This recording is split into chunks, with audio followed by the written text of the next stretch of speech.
नंदीग्राम में जो हुआ वो हम सब ने देखा है। ये दिखाता है दीदी अपनी हार मान चुकी है।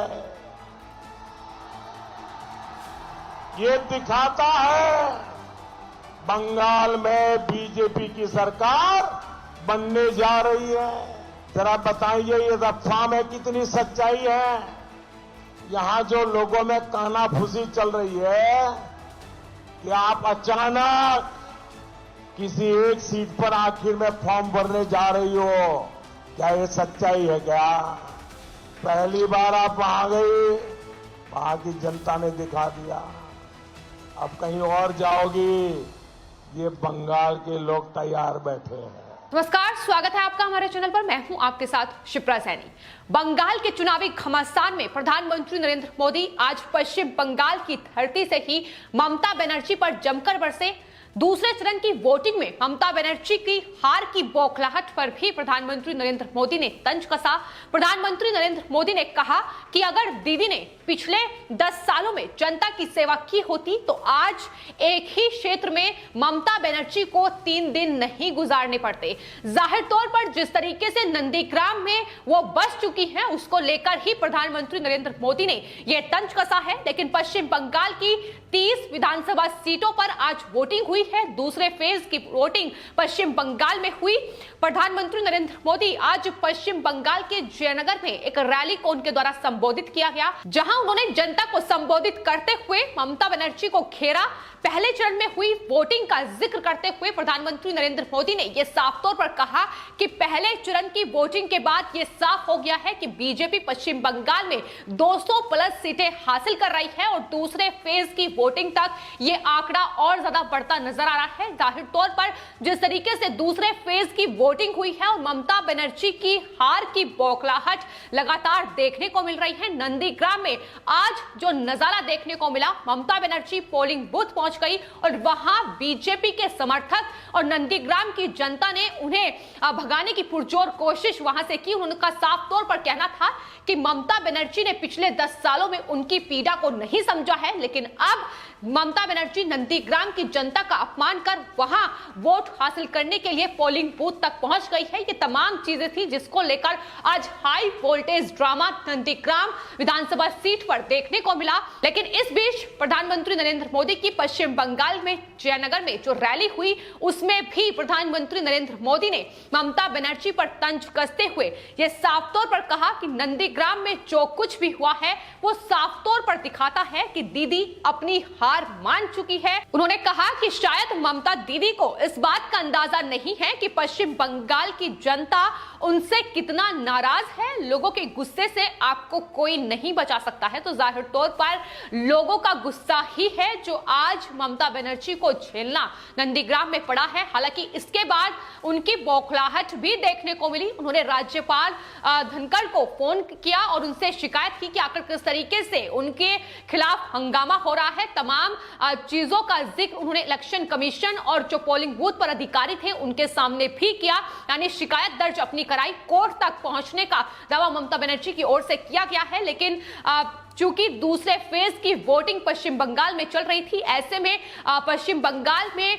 प्रधानमंत्री नरेंद्र मोदी की रैली जिसको लेकर भी ममता बनर्जी ने तंज कसा। उन्होंने साफ तौर पर कहा कि दूसरे फेज की वोटिंग में जो रैली प्रधानमंत्री नरेंद्र मोदी की हुई है वो दरअसल गलत है। उन्होंने कहा कि यह रैली नहीं होनी चाहिए थी। जाहिर तौर पर प्रधानमंत्री नरेंद्र मोदी की ओर से न सिर्फ नंदीग्राम में जो कुछ हुआ उसको लेकर ममता बनर्जी को घेरा गया, बल्कि उन्होंने ममता बनर्जी के कुल वाले बयान का भी जिक्र अपनी इस चुनावी जनसभा के दौरान किया। उन्होंने कहा कि धमकी और गालियां देने वाली दीदी अब कूल कह रही हैं, लेकिन दीदी तृणमूल कांग्रेस कूल नहीं है बल्कि बंगाल के लिए एक शूल बनी हुई है। उन्होंने कहा कि बंगाल को असहनीय पीड़ा देने वाला शूल है तृणमूल। इसके अलावा जिस तरीके से वह हिंसा हो रही है, जिस तरीके से लगातार गुंडागर्दी पश्चिम बंगाल में देखने को मिल रही है, उसको लेकर भी प्रधानमंत्री नरेंद्र मोदी की ओर से ममता सरकार को घेरने में कोई कसर नहीं छोड़ी गई। उन्होंने साफ तौर पर उस चिट्ठी का भी जिक्र अपनी इस चुनावी जनसभा के दौरान किया जिसमें ममता बनर्जी तमाम विरोधी पार्टियों को, विपक्षी पार्टियों को इकट्ठा करने की बात कर रही है। उन्होंने कहा कि जो लोग अब तक ममता बनर्जी की नजर में बाहरी हैं, टूरिस्ट हैं, वो कभी उनसे मिलने का वक्त तक उन्हें नहीं देती हैं, लेकिन आज उनसे वो समर्थन मांग रही हैं। जाहिर तौर पर तमाम विपक्षी पार्टियां, फिर चाहे वो दिल्ली के मुख्यमंत्री अरविंद केजरीवाल, आम आदमी पार्टी हो, कांग्रेस पार्टी, शिवसेना, ये तमाम लोगों का समर्थन, ये तमाम पार्टियों का समर्थन ममता बनर्जी की ओर से मांगा गया है। हार का डर ही है जो ममता बनर्जी को ये सब कुछ करने पर मजबूर कर रहा है, जिसको लेकर आज प्रधानमंत्री नरेंद्र मोदी ने ममता बनर्जी को घेरा है। सिर्फ इतना ही नहीं, उन्होंने ममता बनर्जी को यह भी याद दिलाया है कि दरअसल आखिरी चरण में जो वोटिंग होनी है उसके लिए अभी तक नामांकन दाखिल नहीं किए गए हैं और ऐसा अफवाहें उड़ रही हैं कि दरअसल अब ममता बनर्जी एक और सीट चुन सकती हैं चुनावों के लिए। तो ये तंज भी प्रधानमंत्री नरेंद्र मोदी की ओर से कसा गया है। जाहिर तौर पर अपनी जो परंपरागत सीट थी भवानीपुर, उसे छोड़कर पश्चिम बंगाल की मुख्यमंत्री ममता बनर्जी ने नंदीग्राम को चुना, लेकिन नंदीग्राम में जो हालात अब ममता बनर्जी के लिए बन गए हैं, जिस तरीके से भारी जन समर्थन बीजेपी को वहां हासिल हो रहा है, शुभेंदु अधिकारी वहां से जीतते दिखाई दे रहे हैं, उसके बाद अब क्या एक और सीट ममता बनर्जी पकड़ेंगी, ये भी लगातार अब कयास लगाए जा रहे हैं, जिसका जिक्र प्रधानमंत्री नरेंद्र मोदी की ओर से किया गया। इसके अलावा आपको बता दें, जिस तरीके से ममता बनर्जी अपनी चुनावी जनसभा और आज भी जब वहां नंदीग्राम की गोकुल नगर जो पोलिंग बूथ था उस पर हंगामा हुआ, तो उसके बाद ममता बनर्जी ने कहा कि दरअसल ये लोग बाहरी हैं, उत्तर प्रदेश और बिहार से लाए हुए लोग हैं जो हंगामा कर रहे हैं। उसको लेकर भी प्रधानमंत्री नरेंद्र मोदी ने कहा कि दरअसल उत्तर प्रदेश और बिहार के लोगों के खिलाफ जिस तरीके से अभद्र भाषा और दुश्मनी की भाषा पश्चिम बंगाल की मुख्यमंत्री बोल रही हैं, वो उनकी राजनीतिक समझ पर सवाल उठाता है। वो एक राज्य की मुख्यमंत्री हैं और इसके लिए उन्होंने शपथ भी ली है। उन्होंने संविधान की शपथ ली है जिसमें यह साफ तौर पर लिखा है कि इस तरीके से वो दूसरे राज्यों के लोगों का अपमान नहीं कर सकती हैं, लेकिन वो अपमान कर रही हैं, वो संविधान जो है उसे कहीं ना कहीं उसका अपमान कर रही है। तो ये तमाम अहम बातें प्रधानमंत्री नरेंद्र मोदी की ओर से कही गई।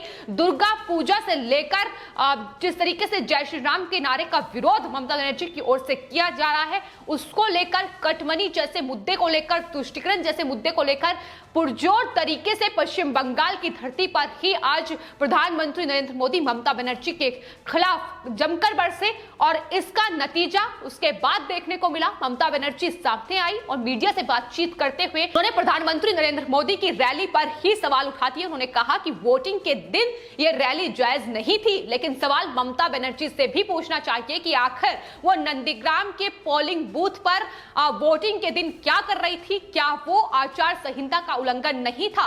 ये सवाल भी लगातार उठ रहे हैं, क्योंकि जो हंगामा जिस तरीके से आज टीएमसी और बीजेपी के कार्यकर्ता आपस में उलझते नजर आए हैं, उसका श्रेय भी ममता बनर्जी को ही जाता है। वो नंदीग्राम के पोलिंग बूथ पर पहुंचती हैं और उसके बाद इस तरीके की तस्वीर नंदीग्राम में देखने को मिलती है। तो जाहिर तौर पर यह हार है ममता बनर्जी की, जो ये सब कुछ करवाने पर उन्हें मजबूर कर रही है। लगातार बीजेपी पर निशाना साधा जा रहा है, लेकिन वहीं इसको लेकर बीजेपी उम्मीदवार नंदीग्राम से शुभेंदु अधिकारी ने भी ममता बनर्जी पर तंज कसा है। उन्होंने साफ तौर पर यह कहा कि नंदीग्राम में पहुंचकर ममता बनर्जी ने जो ड्रामा रचा है, जाहिर तौर पर वोटर्स वोट ना कर पाए, उनका मकसद यही था। 2 घंटे तक ममता बनर्जी के इस हाई वोल्टेज ड्रामे के कारण पश्चिम बंगाल में नंदीग्राम सीट पर जो वोटिंग थी वो रुकी रही। तो ये तमाम बड़े आरोप शुभेंदु अधिकारी की तरफ से भी लगाए गए हैं। दूसरे फेज की वोटिंग में कई जगहों पर 30 विधानसभा सीटों पर आज वोटिंग थी, जिसमें कई जगहों पर हिंसा देखने को मिली, तो कई जगहों पर इस तरीके से बीजेपी और टीएमसी के नेता आपस में उलझते नजर आए। लेकिन इस बीच पश्चिम बंगाल में प्रधानमंत्री नरेंद्र मोदी की रैली, जिसमें यह साफ तौर पर संदेश ममता बनर्जी को दिया गया कि आखिर किस तरीके से वो जिस तरीके से अभद्र भाषा का इस्तेमाल कर रही है, लगातार बिहार उत्तर प्रदेश के लोगों का जिक्र उनके द्वारा किया जा रहा है। जो लोग वहां चुनाव लड़ रहे हैं उन्हें बाहरी करार दिया जा रहा है। इसका खामियाजा ममता बनर्जी को इन चुनावों में भुगतना पड़ेगा और इस बार ममता बनर्जी ये समझ ले कि पश्चिम बंगाल की जनता उनसे खासा नाराज है और इसका भी नतीजा उन्हें देखने को मिल रहा है। पहले फेज की वोटिंग में जिस तरीके से बम्पर वोटिंग हुई, उसके बाद दूसरे फेज की वोटिंग में भी बीजेपी ने यह दावा किया है कि 200 से प्लस सीटें इस बार पश्चिम बंगाल विधानसभा चुनाव में बीजेपी हासिल कर रही है। और प्रधानमंत्री नरेंद्र मोदी ने भी एक बार फिर से यही दोहराया है। तो जाहिर तौर पर ममता बनर्जी, टीएमसी, तृणमूल कांग्रेस की बौखलाहट, उनके नेताओं, उनके कार्यकर्ताओं की बौखलाहट अब लगातार हिंसा में तब्दील होती नजर आ रही है। तो फिलहाल दूसरे चरण की वोटिंग में वैसे तो 30 विधानसभा सीटों पर वोटिंग थी, लेकिन हॉट सीट नंदीग्राम ही कहीं ना कहीं चर्चा का केंद्र बनी रही। जिस तरीके से नंदीग्राम के अलग अलग पोलिंग बूथ पर पहुंचकर और खासतौर पर गोकुल नगर में पोलिंग बूथ पर पहुंचकर जो ड्रामा ममता बनर्जी की ओर से रचा गया, उसका जवाब शुभेंदु अधिकारी ने दिया है। उन्होंने साफ तौर पर यह कहा है कि ममता बनर्जी एक बार फिर से यह बता रही है कि किस तरीके से पश्चिम बंगाल में जंगल राज है, और साथ ही यह भी बड़ा आरोप लगाया है कि दरअसल पश्चिम बंगाल में ममता बनर्जी ने 10% वोटर्स को नंदीग्राम सीट पर भगाने का काम किया है। जिस तरीके से उन्होंने पोलिंग बूथ पर पहुंचकर यह पूरा ड्रामा रचा है। तो फिलहाल आरोप प्रत्यारोप का सिलसिला लगातार पश्चिम बंगाल में जारी है। दूसरे फेज की वोटिंग खत्म हुई है, उसके बाद देखना होगा कि आखिर आगे आने वाले जो फेज हैं उनमें क्या कुछ निकलकर सामने आता है। लेकिन फिलहाल नंदीग्राम हाई प्रोफाइल सीट, जिस पर चुनाव तो हुए, मतदान भी हुआ, लेकिन किस तरीके से उस पर भारी हंगामा भी देखने को मिला, इसका जवाब प्रधानमंत्री नरेंद्र मोदी ने अपनी रैली के दौरान दे दिया है कि हार की बौखलाहट है जो इस तरीके से ममता बनर्जी को ये सब कुछ करने पर मजबूर कर रही है। फिलहाल आपकी इस पूरे मामले पर क्या राय है, हमें कमेंट बॉक्स में जरूर लिखें और चैनल को सब्सक्राइब करें। धन्यवाद।